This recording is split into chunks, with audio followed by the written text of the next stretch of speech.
देखो काफ़ी अच्छा क्वेश्चन है। 3 क्वेश्चन एक साथ हैं, काफ़ी अच्छे। देखो ध्यान दो क्या हो रहा है। Number of ways in which 5 people are divided into 3 groups, है ना। 5 लोग हैं और उन्हें 3 ग्रुप में रखना है। 5 लोग हैं, मतलब ऐसे समझो कि 5 डिफरेंट चीज़ें हैं, है ना। मान लो 5 डिफरेंट चीज़ें हैं, ठीक है। और इन 5 डिफरेंट चीज़ों को 3 ग्रुप में बांटना है। 3 ग्रुप में बांटना है, ठीक। अच्छा, किस ग्रुप में कितनी देनी है ये नहीं बताया।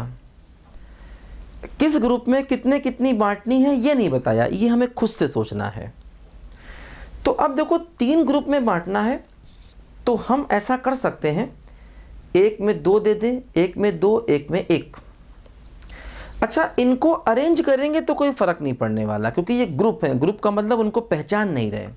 अब ये मत समझना कि 1 2 2 ये कोई अलग केस होगा, ये कोई अलग केस होगा ही नहीं। किसको 2 दी, किसको 2 दी, किसको 1 दी यहाँ पर अनमैटर, फिर ग्रुप है। ग्रुप में हम पहचान नहीं रहे, ध्यान देना, ठीक है। हाँ, अगर ये डिफरेंट ग्रुप होते तो ये आपस में अलग अलग माने जाते, ध्यान देना, है ना। अगर ये डिफरेंट ग्रुप होते तो, ठीक। अच्छा, एक केस ये हो गया। दूसरा केस हो गया 3 1 1। अब देखो ग्रुप की बात कही है तो ये मत समझना एक में 5 दे दें, एक में 0, एक में 0, ऐसा नहीं चलेगा। क्यों? क्योंकि अगर तुमने यहाँ पर कुछ रखा ही नहीं फिर तो ये ग्रुप होंगे ही नहीं, फिर तो अकेला ही ग्रुप बचा। जब ग्रुप की बात करते हैं तो वहाँ पर ब्लैंक ग्रुप अलाउ नहीं होता, है ना। क्योंकि जैसे मान लो आपने कहा एक में 5 दे दें, एक में 0, एक में 0, तो अगर आपने 0 0 दे दिया इसका मतलब ये तो ग्रुप है ही नहीं, ये तो अकेला ही ग्रुप हो गया, एक ग्रुप।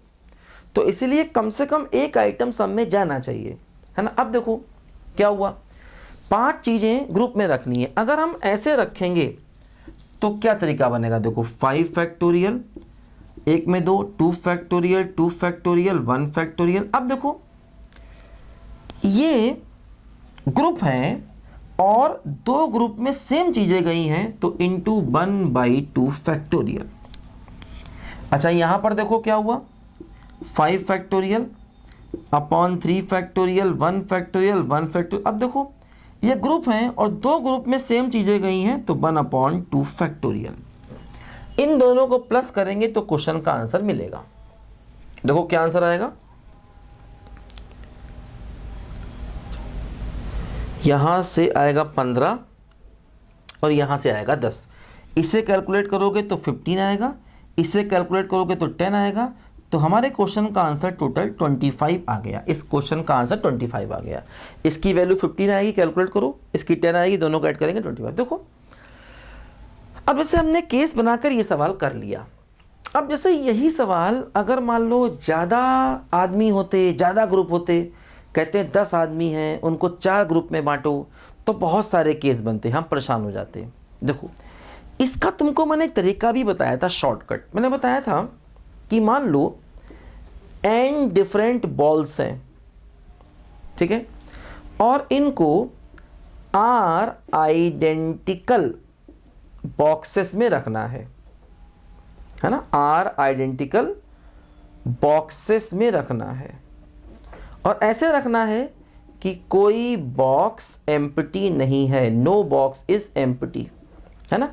ये मैंने आपको एक फार्मूला बताया था कि n डिफरेंट बॉल्स हैं, n डिफरेंट है, ध्यान रखना, r आइडेंटिकल बॉक्सेस में रखना है और ऐसे रखना है कि नो बॉक्स एम्प्टी, कोई बॉक्स एम्प्टी ना रहे। इसका देखो फार्मूला था ये, r की power n minus rc1 r minus 1 की power n plus rc2 r minus 2 की power n and so on, और r फैक्टोरियल से कर देते थे डिवाइड।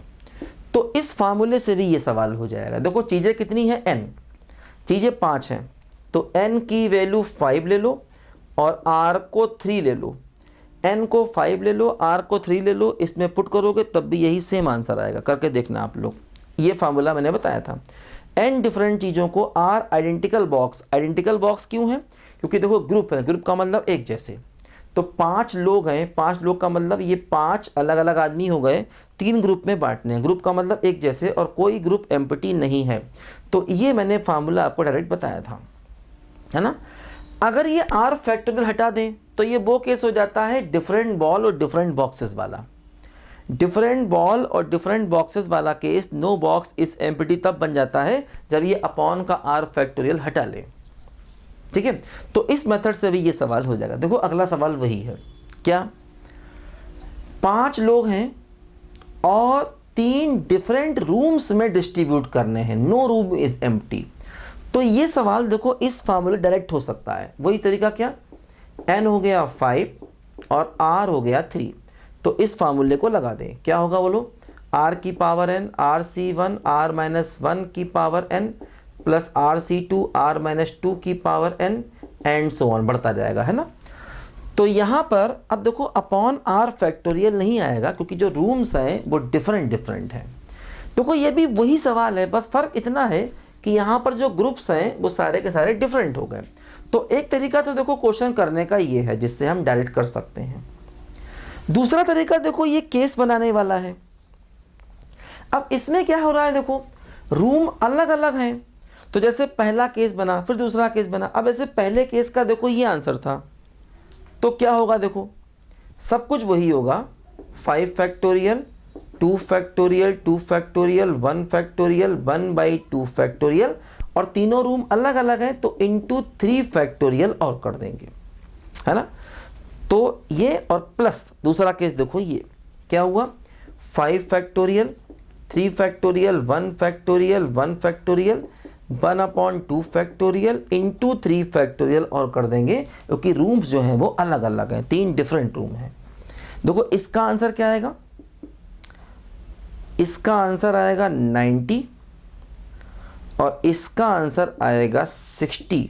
तो 90 + 60 मतलब इस क्वेश्चन का आंसर 150 हो गया, है ना। देखो ऐसा सवाल आईटी ने कई बार पूछा है कि मान लो 5 डिफरेंट बॉल्स हैं, 3 डिफरेंट बॉक्सेस में रखनी है और ऐसे रखनी है कि कोई बॉक्स खाली ना छूटे। ये वही सवाल है, दोनों डिफरेंट है, 5 डिफरेंट बॉल्स हैं, 3 डिफरेंट बॉक्सेस हैं, 5 डिफरेंट बॉल्स को 3 डिफरेंट बॉक्सेस में रखना है, ऐसे रखना है कोई बॉक्स खाली ना छूटे।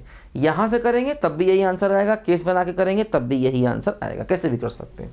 ठीक, अगला क्वेश्चन देखो, 5 people are arrange in 3 different boxes, no room is empty. अब देखो यहाँ पर अरेंज करना है, मतलब लोगों को अरेंज करना है। मतलब देखो जैसे लोगों को अरेंज करना है तो देखो इसका एक डायरेक्ट फार्मूला मैंने बताया था कि मान लो n डिफरेंट थिंग्स हैं, ठीक है, n डिफरेंट बॉल्स हैं, ऐसा मान लो n डिफरेंट बॉल्स हैं, r डिफरेंट बॉक्सेस हैं, और n बॉल्स को r बॉक्सेस में अरेंज करना है और कोई बॉक्स खाली ना छूटे। तो ये फार्मूला था n-1 CR-1 into n factorial. ठीक, तो 5 लोगों को 3 अलग अलग कमरों में अरेंज करना है ना। ये फार्मूला तब लगाते थे जब n डिफरेंट बॉल्स होती थी, r डिफरेंट बॉक्सेस होते, जैसे मैंने आपको रिंग वाला सवाल बताया था, है ना। तो उसमें भी यही काम करते थे कि अंगूठियों मतलब रिंग को उंगलियों में पहनना, ये यही वाला केस था कि डिफरेंट चीज़ों को डिफरेंट जगहों पर अरेंज करना है। तो इसे देखो सीधे सीधे फार्मूला था। अब देखो n कितना है 5, r कितना है 3, तो क्या हो गया देखो 4c2 इंटू 5 फैक्टोरियल, है ना। तो क्या बचेगा देखो 4c2 इंटू 5 फैक्टोरियल, 4c2 कितना होगा 6 और 5 फैक्टोरियल 120। तो इस क्वेश्चन का आंसर देखो 720 डायरेक्ट आ गया। अगर ब्लैंक रूम अलाउ होता है तो लगाते हैं n + r-1 CR-1 into n factorial. अगर मान लो कहता कि ब्लैंक रूम अलाउ है, कोई कमरा खाली भी हो सकता, अगर ऐसा कहता तो फिर फार्मूला बनता है n + r-1 CR-1 into n factorial, बताया था मैंने आपको। अब देखो एक तरीका तो डायरेक्ट फार्मूले से करो, एक तरीका ये है इस सवाल को ऐसे भी कर सकते। तो कैसे, जैसे आपने यहाँ पर क्या किया था, 5 लोगों को 3 कमरों में रखा था, अब रखने के साथ साथ उन्हें अरेंज भी करना है। देखो जैसे आपने 5 लोगों को 3 अलग अलग कमरों में रखा था, अब उनके अरेंजमेंट भी देखने हैं। मतलब देखो जैसे इस सवाल को हमने यहाँ किया था, देखो इसको ऐसे कर सकते हैं। अब जैसे एक कमरे में 2 लोग गए तो उनको अरेंज करो 2 फैक्टोरियल, इसमें 2 लोग गए तो उनको अरेंज करो 2 फैक्टोरियल, है ना।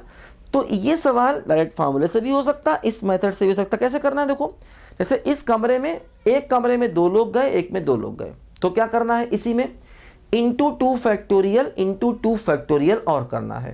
देखो इसका आंसर हो गया। अब इसका अगर चाहिए तो क्या करना, सब कुछ वही रखना है। देखो ये सब कुछ वही रखो, 5 factorial 2 factorial 2 factorial 1 factorial into 3 factorial by 2 factorial. अब देखो एक कमरे में 2 गए, एक कमरे में 2 गए, तो जो 2 गए उनको अरेंज करो और जो 2 गए उनको अरेंज करो। ये दूसरा केस देखो क्या है, प्लस, देखो सब कुछ वही है, 5 factorial 3 factorial 1 factorial 1 factorial into 3 factorial upon 2। देखो जैसे एक कमरे में 3 लोग गए तो उनको अरेंज कर दो 3 फैक्टोरियल। अब एक में 1 गए, एक में 1 गए, तो उनका अरेंजमेंट क्या करना। यहाँ पर भी देखो एक कमरे में 1 आदमी गया था, उसका अरेंजमेंट क्या करना, बेकार है। तो कुल मिला के क्या हुआ देखो, जैसे ये आंसर जो आएगा, देखो ये 90 था इसका आंसर, अब इसमें 4 से मल्टीप्लाई और हो गया तो ये हो गया 360, और ये 60 था और देखो इसमें 6 से मल्टीप्लाई और हो गया, देखो 360। तो मतलब देखो ये हो गया 360 और प्लस 360, तो देखो यहाँ से भी अपना आंसर 720 बन गया, जो हमने डायरेक्ट फार्मूले से निकाल दिया था 720, है ना। ऐसे भी कर सकते हैं, अलग अलग लोगों को अलग अलग कमरों में भेजो और फिर जब कमरे में लोग पहुँच गए तो एक कमरे में कितने पहुँचे उनको अरेंज कर दो। जैसे एक कमरे में 2 लोग गए, 2 लोग गए तो उनको अरेंज किया, है ना। एक लोग गया, उसके अरेंजमेंट से फ़ायदा नहीं, है ना।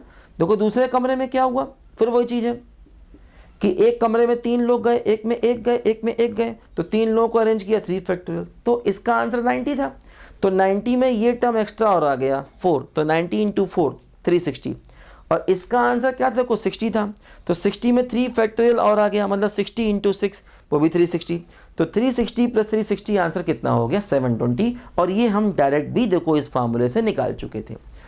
तो अब जैसे यहाँ पर केसेस बना के सवाल हो गया, क्योंकि लोग कम थे और रूम कम थे। अगर लोग ज़्यादा हो जाएं, रूम ज़्यादा हो जाएं, तो फिर केसेस बनाना मुश्किल हो जाएगा, फिर अपने डायरेक्ट फार्मूले ज़्यादा काम आएंगे जो हमने यहाँ पर आपको बताए हैं।